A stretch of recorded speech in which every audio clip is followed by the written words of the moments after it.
We're going to be looking at isosceles and equilateral triangles mainly today. So we're going to start out with these four theorems. So the first one is the base angles theorem. So in an isosceles triangle, if you have two sides of a triangle that are congruent, remember those are called the legs of an isosceles triangle. The other side is the base. So if you have two sides of a triangle that are congruent, then the opposite angles are congruent. So these are called base angles, or we could also say the base angles are congruent. So the converse of that is that if two angles are congruent, then the opposite sides are congruent. So for the sides, we follow those down to the angles to figure out what the base angles are. If we have the angles, we can follow those up to the sides to figure out what the congruent sides are. So remember, corollaries are specific examples for these. So this one says if a triangle is equilateral, then all angles are congruent. So another way we could say that is it's equal angular. So the converse of that, or the corollary to 6.4, is that if a triangle is equal angular, meaning all the angles are congruent, then all sides are congruent. Or it's equilateral. We can say that either way. So now let's use some of these.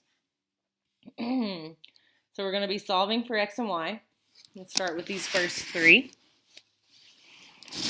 So we're going to have to bring in the angle sum theorem, which says that all triangles add up to 180. We need that as well. In example A, we have an isosceles triangle. So in an isosceles triangle, our base angles are congruent. So we're going to follow those sides down. And so this one, the angle is x, and this one, the angle is 72. So since base angles are congruent, that means that x equals 72. They have the same measure. If that had been more of an expression, we would have had to solve. But for this one, we can just find that x is 72. So once we find that, we know that this angle is 72 degrees, this angle is 72 degrees, and we have to find y. So to find y, what we're going to do is we need to add up these three angles. So we have 72 plus 72 plus y equals 180 using the angle sum theorem. And so 72 plus 72 is 144. I'm going to subtract 144 from both sides.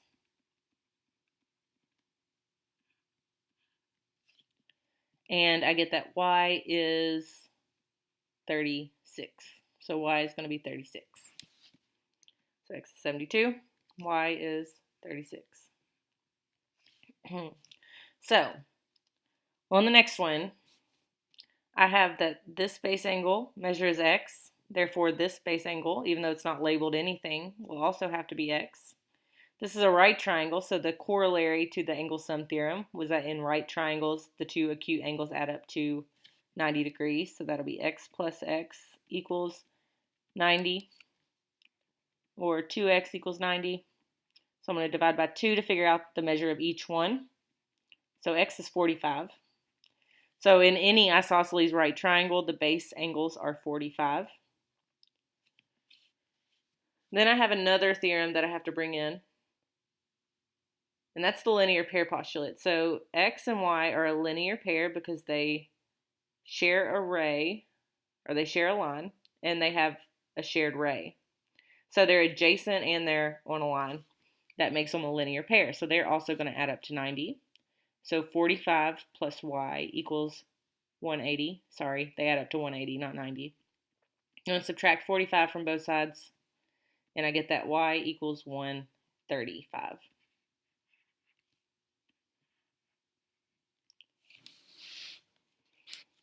All right, so let's identify our base angles first. So follow that congruent side down to the angle opposite. So since this one's 3x plus 8, this one will also be 3x plus 8. So we also have an expression here. We're going to need to add all three of these up together and set it equal to 180. So I have 3x plus 8 plus 3x plus 8 plus 2x plus 20. So altogether, that's going to be 8x plus 36 equals 180.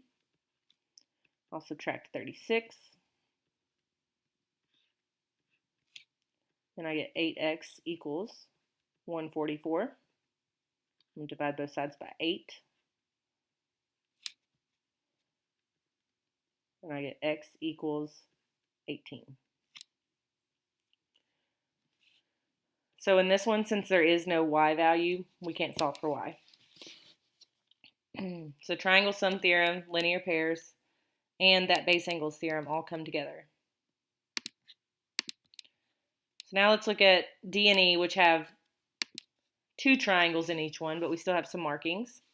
So I'm going to use this to figure out what my congruent angles are. In this triangle, my base angle is here and here. So those two are going to be congruent. Let's start here. So I can figure out what this is if I name a variable there. So then I have all three of this triangle on the left. So that'll be x plus 54 equals 180. I shouldn't use x there, though, because I've already got a variable x over here. So let me take those off. I'm going to rename it. I'm going to just go with the safe bet and go to the other end of the alphabet and name it A. All right, so now I'm going to figure out what that angle is. I'll subtract 54 from both sides. So 2A equals 126. Then I divide by 2, and I find that A is 63. So these two angles, these two base angles, are each 63.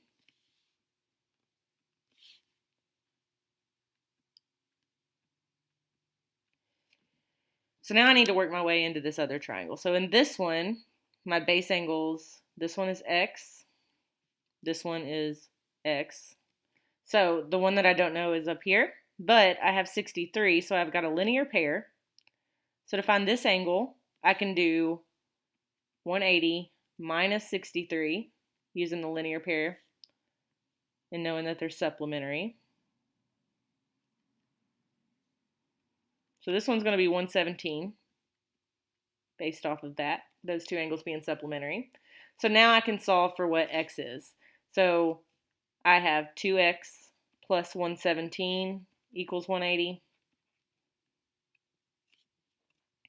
Whenever I solve this, I subtract 117. So 2x equals 63. Divide by 2. And x equals 31.5.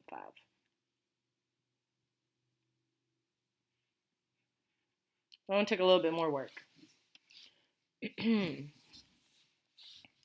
Alright, so I've got two triangles again. This one only gives me one measure, so I probably can't start here. I'll start with this one because it gives me two. So let's check where the base angles are. So one base angle is 5x minus 10. The other base angle is 3x plus 10. So I know that those base angles have to be congruent. So to figure out what x is, I can set those two things equal to each other. So 5x minus 10 equals 3x plus 10. I'm going to go about solving it to figure out what x is.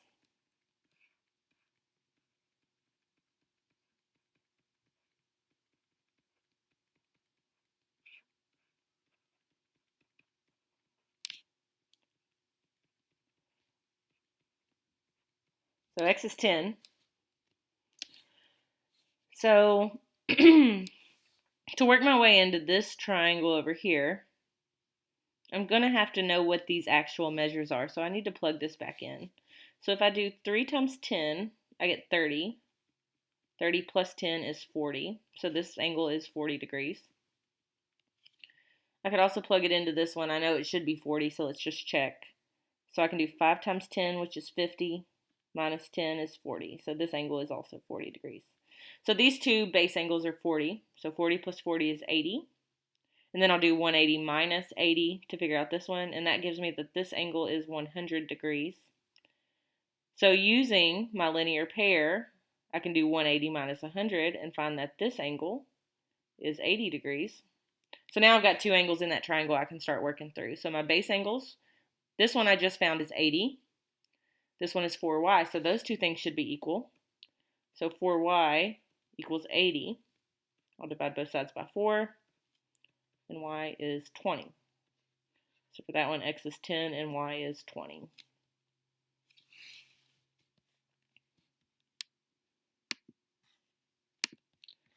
All right, so the last one, determine if these coordinates are the vertices of an equilateral triangle.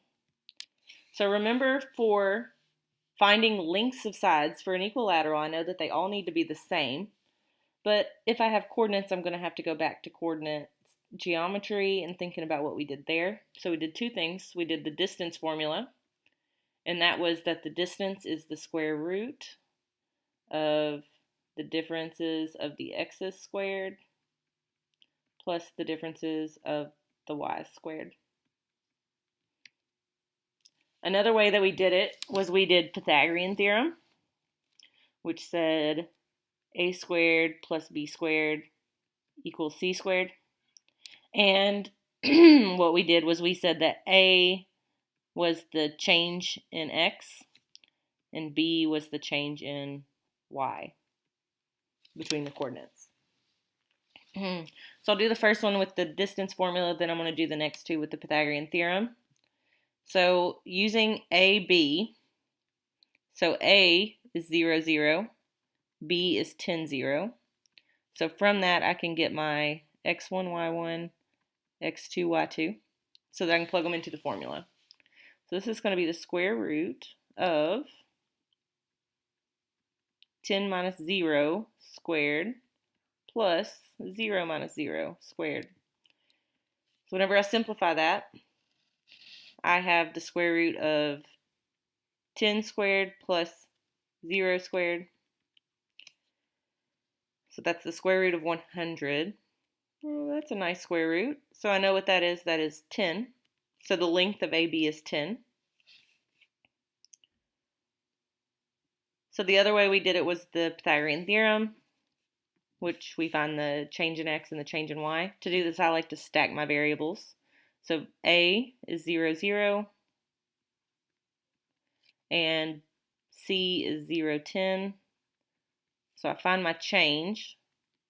This didn't change at all, so that change is 0. This change from 0 to 10 is 10. So those are the two things that I put in for A and B. So A is 0, B is 10. So 0 squared is 0, plus 10 squared is 100. This says that 100 is c squared. I'll take the square root of both sides, and I get that the distance is 10. So far so good. AB is congruent to AC. Now let's check BC. So if BC is also 10, this will be an equilateral triangle. So I'm going to use Pythagorean theorem for this one again. So the coordinate for B is 10, 0. The coordinate for C is 0, 10. So I'm going to find my horizontal and vertical change. My horizontal change is 10. My vertical change is 10. And then I'm going to plug those in as A and B. So change in X was 10. Change in Y was 10. So whenever I do this, 10 squared is 100. Plus 100, that's 200. So to figure out the distance, I take the square root. So the square root of 200, well, that's going to be 5 square root of 2, no, 5 square root of 8, which can go bigger. So I can take out 100. That would have been the best choice. So that would be 10 root 2. 10 root 2, I'm not really sure, so let me put that into a decimal. That's about 14. Once I get to 14, I know, well, that's not the same as 10. So BC is not congruent to these, so it is not equilateral, which is what the question asked, but we can make it a little bit better. And since we did have two sides that were congruent, it is isosceles.